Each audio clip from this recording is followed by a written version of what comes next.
लेकर क्या तैयारियां हैं और क्या प्लानिंग है?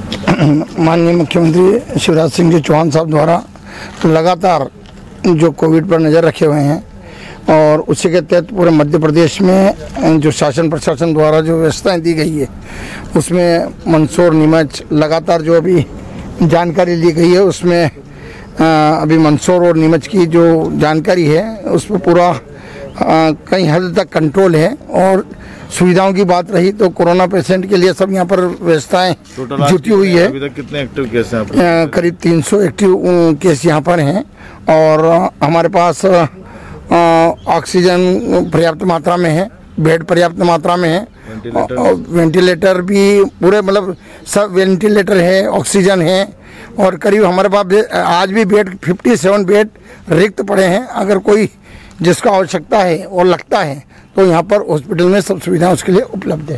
जो एक वैक्सीन जो अपने जो इंजेक्शन को लेकर जो समस्या आ रही थी उसके लिए क्या किया? नहीं, वो अभी पर्याप्त जब आवश्यकता होती है उसमें पर्याप्त मात्रा में आते रहते हैं और अभी पहले प्राइवेट भी मिल रहे थे, उसमें कहीं ना कहीं सुनने में आ रहा था कि उसमें कोई गड़बड़ हो रही है। तो अब आने वाले दिनों में जो आदेश हुआ है कि सरकारी हॉस्पिटल में भी वो उपलब्ध होंगे जिससे आने वाले दिनों में कोई परेशानी नहीं होगी। क्या लगता है कोरोना को आप कितने टाइम में मतलब एक्चुअल कंट्रोल में लाएं? मेरा मानना है कि अभी ये इस महीने में हो सकता है कि जो जिस स्थिति में सब काम चल रहा है तो धीरे धीरे कंट्रोल आएगा। पब्लिक को लेकर कोई मैसेज? पब्लिक को ये मास्क लगाएं, सोशल डिस्टेंसिंग रखें क्योंकि जो जवाबदारी शासन प्रशासन की है वो प्रत्येक व्यक्ति की जवाबदारी बनती है। अगर वो खुद स्वस्थ रहेंगे तो अपने परिवार को स्वस्थ रखेंगे, अपने गांव को स्वस्थ रखेंगे, अपने देश को स्वस्थ रखेंगे। इसलिए प्रत्येक व्यक्ति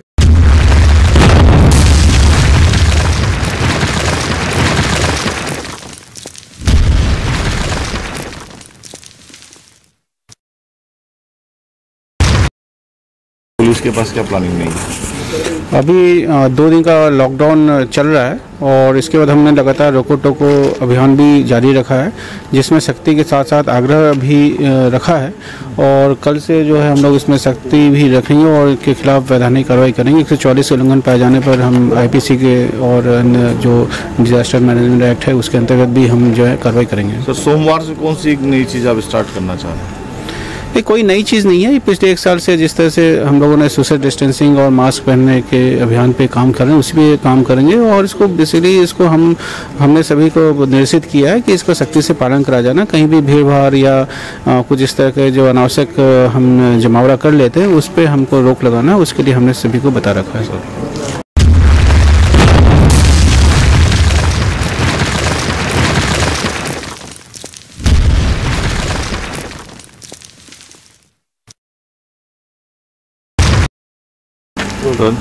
सर कोविड को लेकर क्या प्रिपरेशन है? प्रिपरेशन जैसा अभी आपको माननीय मंत्री महोदय ने बताया है, हम लोगों ने कोविड के लिए जो भी इंफ्रास्ट्रक्चर की व्यवस्थाएं हैं, हॉस्पिटल मैनेजमेंट की व्यवस्था है, कोविड केयर सेंटर बना रखे हैं। प्राइवेट के जो इंस्टीट्यूशन है वो भी शुरू हो गए हैं। तो हम अभी बेड की अवेलेबिलिटी के हिसाब से, ऑक्सीजन अवेलेबिलिटी के हिसाब से और जो व्यवस्थाएं हैं उसके हिसाब से कंफर्टेबल सिचुएशन में है। 60% से ऊपर हमारे जो एक्टिव केसेज हैं वो होम आइसोलेशन में है और जहाँ पे होम आइसोलेशन पर जिसकी सुविधा नहीं है उनके लिए हमने कोविड केयर सेंटर के ऑफर्स रखे हैं जिसमें कि एक मंदसौर में सेंटर है और एक गरोठ और एक भानपुरा में भी सेंटर हमने खोल रखा है। प्राइवेट सेक्टर का भी एक हॉस्पिटल चालू हो गया है। ऑक्सीजन की पर्याप्त व्यवस्थाएं हमारे पास उपलब्ध है। ऐसी कोई चिंताजनक स्थिति जिले में तो नहीं देखते हैं आप अभी? अभी तो एज ऑफ नाउ तो अभी कोई ऐसी चिंताजनक स्थिति नहीं है और हम लोग लगातार वैक्सीनेशन बढ़ा रहे हैं और लोगों को ये अपील कर रहे हैं कि जो प्रिवेंशन के लिए आवश्यक प्रोटोकॉल है उसका सख्ती से पालन किया जाए। 2 दिन का लॉकडाउन भी किया गया है अर्बन इलाके में और हम उम्मीद करते हैं कि ये भी सेंसिटाइज करने में लोगों को मदद करेगा और आने वाले दिनों में हम इस वायरस को कंट्रोल कर पाएंगे। आगामी जो समय है उसमें एक जानकारी मिलेगी, प्रशासन अपनी ओर से कोई लॉकडाउन करना नहीं चाहता है, जरूरत जनता को है कि वो कितना कोऑपरेट करती है। निश्चित रूप से, और अभी आने वाले दिनों में तो हमें नहीं लगता है कि कोई ऐसे बड़े लॉकडाउन के आसार हो रहे हैं। हम लोग चाहते हैं कि इकोनॉमिक, सोशल और कल्चरल एक्टिविटीज़ को कंट्रोल्ड वे में चलते हुए हम इस वायरस को कंटेन करें। तो लॉकडाउन को एज अ सॉल्यूशन हम नहीं देखते हैं और हम लोग कोशिश करेंगे कि लॉकडाउन की जरूरत नहीं पड़े। ठीक है।